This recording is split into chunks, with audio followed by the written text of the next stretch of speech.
Hey there, my name's Rod Yates, and you are listening to Humans of Music, a Jaxsta podcast. This is where I talk to music creators and industry professionals about their lives and careers, the ups and downs of their journey, and the lessons they've learned along the way. And my guest today is solo artist and New Pornographers vocalist, Neko Case. Neko is of the belief that her parents should not have had her. As she says in this interview, they were just children themselves, and we talk about how that realization has informed who she is as a person and how she's pursued her career.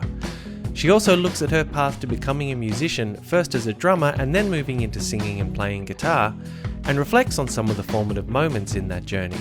She opens up about her creative process and the realities of being a professional musician in this day and age, and much more. Now, I should add that this was the first interview I ever did for this podcast series, and it happened late in 2018. So if you're wondering why we talk about her album Hell On in a bit of detail, it's because at that time it was still relatively fresh. But what Neko has to say about her creative process and her journey in general is as relevant and interesting today as it was back then. So I hope you enjoy listening to my interview with Neko, which begins with us talking about the first time she ever went on tour. 1993, and I toured the United States and Canada. What was that like? It was awesome. We toured in my friend's parents' car, and so that was quite squished, but it was good. Did you have? And Canada's so vast, like it's like touring from city to city in Australia, where it's like, yeah, we're gonna drive for 11 hours and then 6 more hours tomorrow, there's a lot of really big stretches. So yeah, glad I did that when I was 23. And now I do those stretches on a bus usually. Because, man, I almost ruined my health in my 20s doing that kind of stuff. I bet. It was stupid. Yeah, right. Are you sleeping in sketchy places, sleeping in the car? Yeah, sleeping in the car and you just do really bad stuff to your skeleton and really bad stuff to your circulatory system. Right. Like I had deep vein thrombosis in one of my legs because sitting in vans for 6 hours a day, Right. It's just not good for you. No. And that's how I feel about airplanes too. If I never have to get on another airplane, that's totally fine by me. Right. But, I wouldn't not do it. Like, of course, given the choice, I'd be like, yeah, okay, I still want to fly somewhere, but... Did you have a sense, even back then, that this was the life for you on that first tour when you were 23? Did it? Totally. Yeah? Yeah. I don't know. I was so forward thinking, not in the enlightened way of intellectual people, but in the crazy, spastic, super lustful way that you do when you're like trying to get somewhere that you're not sure where it is, but you're just busting ass to get there. So yeah. Okay. I definitely was like, this is what I like. What are some of the most, I guess, important lessons that you learned quickly? Wash your fucking face a Right. lot. Splurge on the hotel room even if all of you have to sleep in it, because sleep is what will kill you if you don't get it. Yep. And it's easy to forget that when you're in your 20s. But yeah, sleeping is the most important thing in the world. Right. So in terms of your introduction to music, because for a lot of people, they might have a sibling that kind of introduces them to records, an older brother or sister, and obviously you're an only child, so that wasn't the case. Sometimes it's parents, and you've spoken about your parents and that there was some neglect there, so I'm presuming that didn't come from them. Was there someone pushing you or sort of pushing stuff in front of you? Or? Well, my parents liked good music and my grandparents liked good music. My parents were into rock and roll and my grandparents were into country music and, Hollywood musicals. Yeah. Just the musical in general. So there was always music playing. I'm one of the only people in the world who doesn't want to listen to the Beatles ever because of severe Beatles abuse as a kid. Like the records would just play over and over and over again. And logically and in my heart, I know they're really good. Some of the best music ever made, but I cannot listen to it. And I just feel like, sorry, John, Paul, and Ringo. It's nothing personal. I just can't do it anymore. So, right. it's not their fault. Yeah. And sometimes I'll hear a little something out the corner of my ear and I'll be like, oh yeah, that's really good. But I couldn't go and put it on. Okay. Do you know what I mean? Yeah, But you know, totally. I don't really have to. The world will never forget the Beatles, and Yep. sometimes the world acts like there's no room for any other band but the Beatles. So there's that. Definitely. But yeah. Yep. And was it true that your first show was the Thompson Twins as a 14-year-old? I think the Thompson Twins was my first like big show. Okay. Whereas the first rock show I ever went to, I was really young. I was like 14 or something, and I went and saw No Means No, DOA, and the Fastbacks. No way. And the Accused in Seattle, Washington at Guerrilla Gardens, which was a huge deal. Yeah. I was like, this is it right here. Was it an all ages show? Yeah, Okay. it was. And Guerrilla Gardens was cool because there was 2 rooms. There was the Gorilla Room and the Omni Room. And they would have like the No Means No show was a separate show from the DOA show. Yeah. Which is funny because, you know, DOA were from Vancouver and No Means No were from Victoria, which are very close. So it's a strange... And then the Accused and the Fastbacks are from Seattle. So it's a strange thing. Yeah. But I remember the whole thing, and I remember loving it. Was it one of those moments where like you hear people talking about going to shows and they leave the show going, that is what I'm going to do? Was it one of those moments? I don't think I understood that it was something I could do, but I'm really, really, really fortunate, and I always think about this. What if one of those bands hadn't been the Fastbacks, who had 2 women in the band? Like, Right. what? Like, I didn't leave there thinking, oh yeah, I'm getting in a band right now, but they definitely planted a seed Yeah. that, oh yeah, and like, they weren't dressed all punk rock like everybody, and I remember people heckling them. And I remember Lulu, the guitar player, wasn't taking any shit off of anyone. She was tough as shit, and I was just like, whoa, Right. that is cool. Because they're not worried about being cool. But, you know, Yeah. I wasn't anywhere near the liberation of not worrying about being cool or not, because I was like 14 years old. So Yeah. I had a long time until I could kind of be who I was and not worry about it. Yeah, I think I read something where you said that you were, one of the reasons you kind of gravitated towards country music as a performer was that in punk, you didn't actually see that many women. There weren't that many none. women. And in role fact, models. when there would be women in bands, people would be absolute shits about it. Men Really? would literally say shit. Well, they weren't men, they were boys. You know, they would say shit like, girls can't rock, girls can't play. And a lot of people there would be saying it, not just like some isolated person. Right. A lot of people. Okay. And it felt bad. Yeah. Really bad. It's funny because punk rock also always sort of sets itself up as this really inclusive scene. And yet I also find that with punk rock, sometimes if you don't fit into what their idea of punk rock is, then can actually be quite exclusive. Was that an example of that?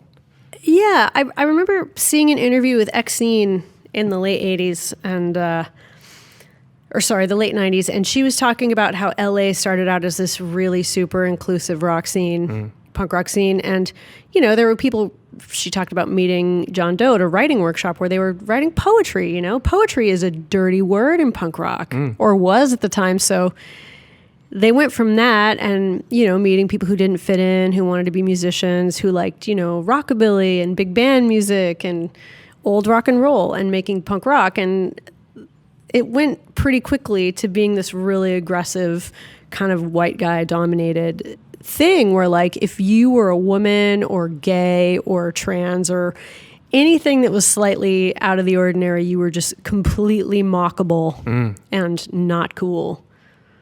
But there we were. Yeah. So I don't know. Yeah. So when you left home, you were about 15 when you left home from Tacoma. What was your plan? I didn't have a plan. I wanted to go to school, but I enrolled in school and I just wasn't learning anything. I was too hungry because like I was trying to find a job and nobody would hire me because I was too young. So I just wasn't getting enough to eat. And I would go to school and just be falling asleep all the time.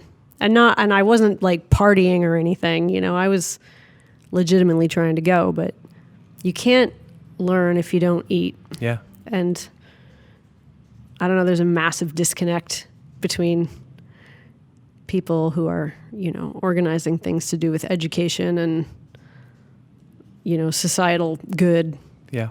And kids getting food. Yeah. Which is really weird. Yeah. So it's almost like we were supposed to eat to live. Right. It's bizarre. It's almost like it's where our fuel came from. I don't know. It's weird. I mean, you had to grow up pretty quick. Yeah, I didn't though. I mean, I just became kind of a rushed version of an adult.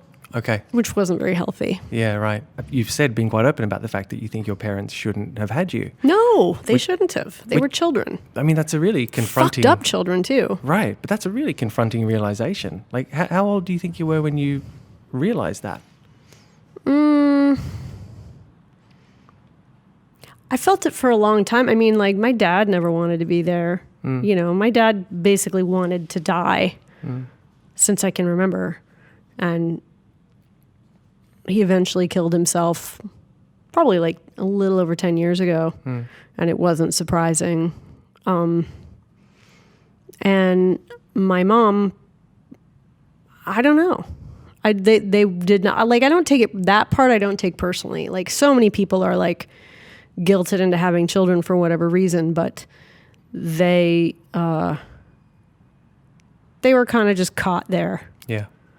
I don't absolve them for it, but I don't blame them for it either. Yeah. I've come to terms with that. Like, I don't, and people get really weird about life, like, oh, but if you hadn't been born and all this, that's like, Jesus, no. Like, those two people might have had a life. Mm-hmm. They still might not have, but right. They might have, like, there's this weird, everything is paid for somehow. Sure. Like, nothing is free. So I don't know why people take that so personally. But does it inform who you are, do you think? Yeah. I mean, I think I'm pretty realistic about things, but I also don't think I know everything either. Like, definitely I'm very comfortable with my place in nature, which is I'm here, I was born, I do things, I'm definitely part of the ecosystem, and I try to do a decent job about that. And I really appreciate nature and what it does and what it does without noticing any of us. Right. Like, it's not a personal thing where people are very interested in taking things very personally. Yeah, okay. Which I think is very freeing when you don't. Yep. It doesn't mean that you let go of some sort of really heavy and important connection you have with the world or with your species or with your place in time or whatever. It just means that, no, you don't have to be the fucking boss of it. Mm-hmm. You're not necessarily here to be the human savior. Mm-hmm. And not everything you do is so fucking important. Yeah. Yeah. Okay. It sounds really, what's the word I'm looking for? Like, I'm just minimizing the whole experience of being a human being, but right. Like, it's I nihilistic absolutely don't mean it that way, but yeah, I'm definitely not, I don't know. No, I get it. I'm not really worried about whether or not anybody remembers me if I'm dead, Right, okay. That stuff's okay. Okay. So when you left home, I know, is that when you kind of gravitated towards Seattle as well in terms of like the Northwest I was living punk in scene? Tacoma at the time, and I was definitely more interested. I mean, I would go to shows in Seattle a lot, shows in Olympia, shows in Portland, Vancouver, BC a bit as well. Okay. Wherever there was a show, Bremerton, Washington, there was, Ellensburg had shows, like anywhere there was a show I wanted to go. Okay. But Tacoma was my home. Right. Like, that's kind of where I was figuring out how to be a bad version of an adult that I was speaking of earlier. Mm-hmm. And our town was really looked down upon and made fun of by everybody else in the region. And everybody in my particular scene, we knew that, and we really bonded over that. Like, wow, our town's really not so bad. Like, why do people hate us so much? Because we're poor and we're scummy and whatever. Yeah. But our town was also really beautiful. Yeah. And really interesting. So, I don't know. We knew we had a good thing, and, people just wanted to say shitty things about us without even having been to our town. So, I don't know. There was no cachet that you got from being from there. So, okay. we had to believe our town was really great. Like, what other choice did we have, you know? So how do you end up behind a drum kit? I was an aggressive kid and a really shy kid, so you can hit things and also have you a sweet barrier in front of you in the audience, I think. Yeah. At school, were you a born performer? I mean, is performing something that's always been in your... No. No, I was really shy. I had ADD really bad. I was just a really quiet, invisible person. Mm. And hence drums being... Because you could sit behind something, or...? Yeah, I think so. Okay. I don't think I was a naturally shy person. I just didn't have any confidence, I think. Right. Okay. I was a pretty sad little kid, I think. How old were you when you graduated out of that, do you think? Well, music graduated me out of that, so I transitioned from that from about, I guess, 15 onward. And you're in, was it Mao? I don't know how to pronounce them. Mao. I was in a band called Mao. Mao. We started out being called Meow, but then there was another band in New York that had it. Right, okay. And we wanted to share it. We thought we'd be super, Yep. egalitarian and Yep. have the name together. And they were like, no. But then they broke up like 2 weeks later. So we were kind of pissed. But we became Mao and we didn't care. Right. And that's when you started singing as well as playing drums. Well, yeah. And also I had sung a little bit with Cub because sometimes Right. I would play drums with them. Yep. And I'd played drums in a couple bands in Tacoma as well. But I really enjoyed singing, but I didn't really necessarily think it was something I could do. Right. But I really wanted to do it. Yeah. It's just something I wouldn't really admit to myself. Okay. And when did that change? I think being in Mao, we all would contribute to singing and writing songs. And some of the songs I had that I was kind of writing by myself didn't really seem to fit that band. So I thought, oh, maybe I can make a record also and be in that band. So I did that. And it never occurred to me that I couldn't do that somehow. Right. Which is crazy. Yeah. But it's that energy I was talking about where you're just moving forward as hard as you can, like the forward thinking, forward moving, just the blinders on toward whatever the horizon line is. Right. Because it must be better over there. Yeah. So. And that record is The Virginian. Is that the one you're talking about? Yes. Right. So was there anyone encouraging you at that point? Were there people sort of saying, actually, you've got something, you should keep going with this? No. Really? But there was Randy at Mint who put out the Mao record. He was very supportive. Mm-hmm. And, he wasn't saying, hey, you should really make a record. I went to him and said, to he and Bill Baker, and said, I want to make this record. Can I make it? Yeah. Would you be interested? And they said, yeah, go ahead. Let's do this. And so in that way, yeah. But, listening to my first record now, I'm like, yeah, I wouldn't have been asking me to make a record, but right. Might be interesting to see what happens. I don't know. Yeah. But I don't know. I owe Mint a great deal. Okay. And Bill and Randy Iwata are two of my favorite people. Right. Okay. And was music your career at that point? Had you set your sights? This is what I'm doing? No, I was still in art school at the time, so I was very passionately into that. And I wasn't really figuring out what I wanted my art focus to be, though, because I didn't realize that music was going to be my art focus because I was doing it at the same time. It's weird. Sometimes you just don't know what's going to happen. And yeah. That makes people really uncomfortable when they're younger and they're going to school and they don't know what's going to happen. And yes. I'm just always trying to tell people it's going to be okay. Just stay on the path and the other path will find you. It will find you. So don't have a panic attack and fall off a balcony by accident. Just be cool. Yeah. It's going to be all right. So is that learned, or did you have that perspective back then? I was moving forward so hard. I had no idea. Basically, I ended up, when I graduated from school, I had to go back to the United States because my visa was up. Yeah. So I was just kind of heartbroken because I didn't really want to leave Canada. That's where my life was. And so I kind of went home and got kind of depressed and just kind of had to slog my way back to something else, and ended up working for, year and a half, 2 years in Seattle. And then I think I had the last live workspace that was possible to have in Seattle, Washington, and I lost it because they were going to build condos for rich people next to the softball stadium. And I was like, that's it. I'm leaving. Fuck this town. Yeah. Fuck this whole scene, man. This sucks. Yeah. That you can't live in the town you're from.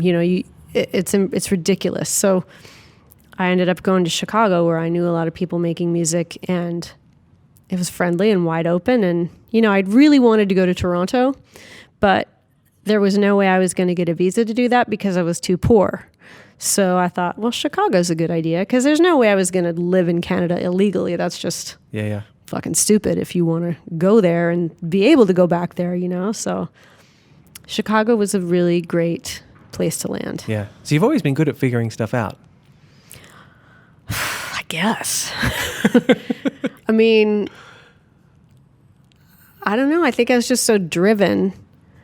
Not knowing you're driven while you're being driven is maybe good for you. Yeah, okay. Because you just keep going. Yeah. Because, you pay for it later. Yeah. You really do. And did you? Oh, yeah. Yeah. I ended up, losing several family members and not really mourning their deaths, and just back on the road, going back to work, just compartmentalizing things. Neko's depression coalesced around the making of her 2013 album, The Worse Things Get, The Harder I Fight, The More I Love You, as she came to terms with the deaths of her parents and her grandmother. And later on in the interview, we talk about her fear of that depression returning. Up next, though, we look at what it was like when that album was nominated for a Grammy. Welcome back to Humans of Music. I'm Rod Yates, and I'm talking with Neko Case. 2013's The Worst Things Get was Neko's second album to be nominated for a Grammy, and we pick up the conversation talking about what actually happens when you receive one of those nominations. Well, if you go to the Grammys, it's very expensive. Have you? Did you go? I did to the first one, yes. It's very expensive, and you go, and you sit there, and I wasn't nominated for one of the nighttime cool Grammys the first time, so we went to the day ceremony, and I learned some stuff about some major artists there, like, wow, Lady Gaga and Taylor Swift, they showed up early because they wanted to thank their co-writers and actually be there for them, and I thought, that's really cool. Yeah. Like, those people don't have any time to themselves. They work all the time, and they showed up at the early Grammys, even though they're going to perform tonight, to thank their co-writers, and I thought that was a really beautiful thing. Yeah. And I don't know, there's just so many categories that, aren't exciting enough for television, I guess. But it was cool, but it is a commitment. Like, there's no food. There's only booze and water, right, and then maybe some snacks. So, you literally have to put food in your bag if you don't want to have some sort of low blood sugar meltdown, because it's like really? 8 fucking hours. Oh, it is? And then the nighttime Grammys, I don't even know how long that is because I could not stay. Yeah. I was exhausted. I was like, damn, how do people do this? This is wild, man. And so the next time I was nominated for Grammy, I actually was on tour at that time, so I couldn't go. But yeah, right. It is really expensive, so I don't know that I would have gone. But not because I'm, ungrateful, but because it's a lot of money to go. Yeah. Mm-hmm. So do things like the Grammys, do they make you feel safe in your career? Do you feel safe in your career to the point that you don't have to worry about rent? Like, where your next rent check is going to come from, or you're going to buy the house? No. You still don't have that? No. There's a very small percentage of musicians who have that. And those are, if we're talking about people from the Grammys in 2010, that year, Pink would have been one of the people who, sells millions of records, or Lady Gaga or Taylor Swift. Those people make millions of dollars and have top 40 hits, which is, I don't know how that happens, and I don't really write those kind of songs, so it's not really that's not really my lane. No. But I love doing this so much, and it's the best way to make money for me personally. it's what I do and I love doing it, but it's not a guarantee of anything. Right. Because, CDs, people don't buy them anymore. So there's that. Like my record will never recoup because streaming has kind of killed that. And, my house just burned down. So,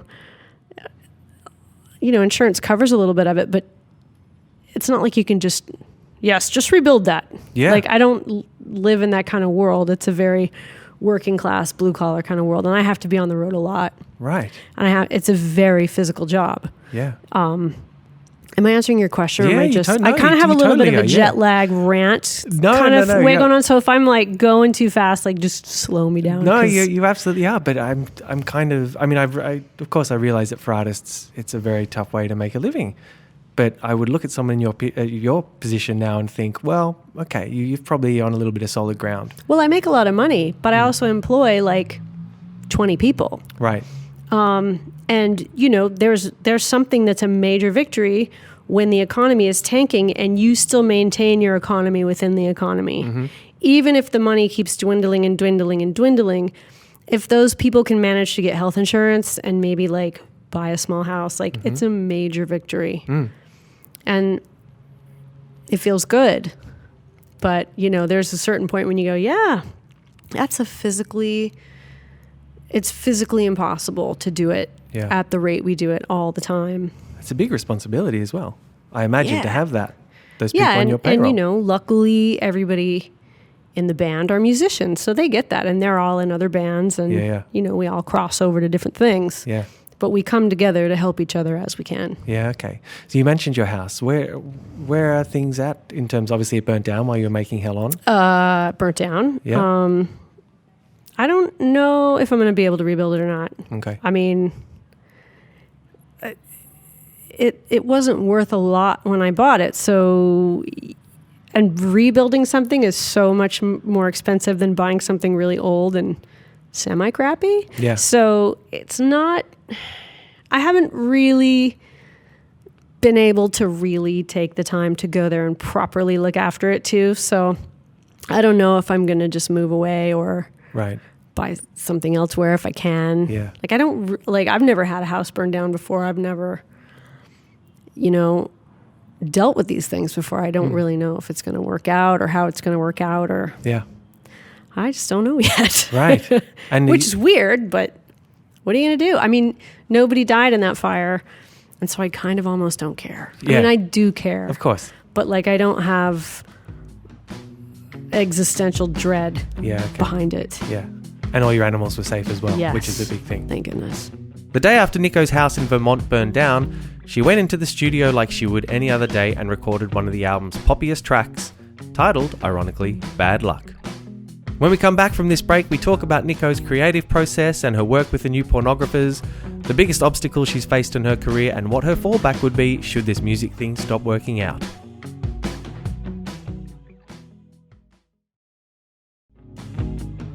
Welcome back to Humans of Music and my interview with Neko Case. Now, I'd read that when writing Hell On, Neko did so with the TV on in the background, so I was curious to know if this was always part of her creative process. Sometimes I do. Sometimes I just put on a show that I'm really familiar with, and it's like being in a cafe or something. Yeah. Where you can kind of tune it out, and every now and again, if there's a part you really like, you'll kind of wake up to it and watch it and be like, fuck, that was awesome. I don't know. Yeah. Just whatever's happening. Or okay. I don't know. I'm trying to think of what I was watching. Don't really remember. Do you find yourself just noodling on guitar, soundtracking a scene? Just absent-mindedly? No, I never do that. Right. It's all a pad and paper. Okay. I never play guitar in front of the TV, and that's why gotcha. I'm not a fucking ripping lead guitar player. Right.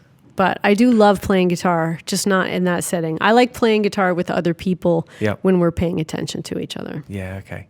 All right. And I just quickly wanted to ask you about New Pornographers as well, because there's a song on Hell On, Gumball Blue, which I understand is about AC Newman. Is that correct? Your New Pornographers bandmate? Yep, AC Newman and the New Pornographers, yep. Yeah. What does that band mean to you? What does it represent? Because you've been in that band as long as you've had your solo career. Well, I think it's a very uniquely Canadian thing, which is, I came up in music in Canada, and because I went to school there during the early 90s, and the Canadian population is so small, especially compared to the American population, that it is not difficult to meet most of the musicians in Canada if you just travel on a few tours, Right. There aren't that many of us to go around. So it's a very communal feeling, like, okay, we have this band here. Oh, now Dan has this band over here, Destroyer. So yeah, John's going to have to go produce that and play bass in it. Oh, and then over there we have, so everybody was in at least 3 bands and did other things like, filmmaking and all kinds of other things, and cartooning and you name it. So it was very much about, it's kind of like how they think, Amish people build barns. Like, you come together for the band raising, and then right. you tour, and then you work on the other band raising, and then we all have corn salad afterward or something. I don't know. But you're clearly very fond of your bandmates and your pornographers. I write a lot of love songs about my bandmates. Really? Mm-hmm. That's probably not too many musicians who could say that. I think not every band is best friends. I guess I've never thought about that. It's very familial. It's not even, having been in bands with everyone for 30, I don't even know how long, 20 years or whatever. Yeah. It's a really long time, but it doesn't seem like that long because the time has gone by so fast. But that's partly because of, the forward looking and the not really paying enough attention to where you were at that moment. And I know I was having a good time. Right. A lot of the time. And I know that I really enjoyed being on stage and playing music. But it was the getting from here to there, I think, that I missed out on a lot of the memories. And I do remember things when people remind me, and I'm like, oh, yeah, that was really funny. I can't believe I put that out of my mind. Yeah. Or, well, you're busy living. Yeah. But I'm trying to slow down now and not be so busy living. But that said, I'm still in the New Pornographers and my own band. So it's kind of dumb. It's a dumb thing for me to say, frankly. But. So just before we finish up, what do you think are the biggest obstacles that you've faced in your career? Like the biggest things that have been in your way to actually even having a career in music? I do have a career in music, so the economy taking a shit and the price of gas going up has definitely not been my friend. It's really expensive to go on a tour. Going to Europe and Australia are really expensive, and that's something that I've regretted. It's that I can't go to Europe or Australia enough. Especially with the full band, because everyone's like, well, can you do like a 3-piece? And well, yeah, I could do a 3-piece, but we're here to represent the record. And, I want people outside of North America to see that too, especially if people are really big fans, because it's cool to see the whole thing, And, obviously when you're touring with a full band, you're all really attached to each other too. And you're there on the team, ready to do the thing. So it's really hard when you have to strip it down. And it's worked out in the past, but it's not something I like to do. Okay. It's like writing songs alone. I don't enjoy it. I like collaboration. I like being with other people and being in a band. Yeah. I'm not the kind of person who would ever tour with a guitar and myself. Right, okay. That would be like a punishment for me. Okay. Yeah. What about things like self-confidence? Like, have you ever had to battle self-doubt in terms of pursuing your career? Yeah, I think that had more to do with just being depressed and like being a little, it's like this weird paranoia or like a dysmorphia of like being afraid of your audience or second guessing yourself, or it's just a really unstable place to be. Okay.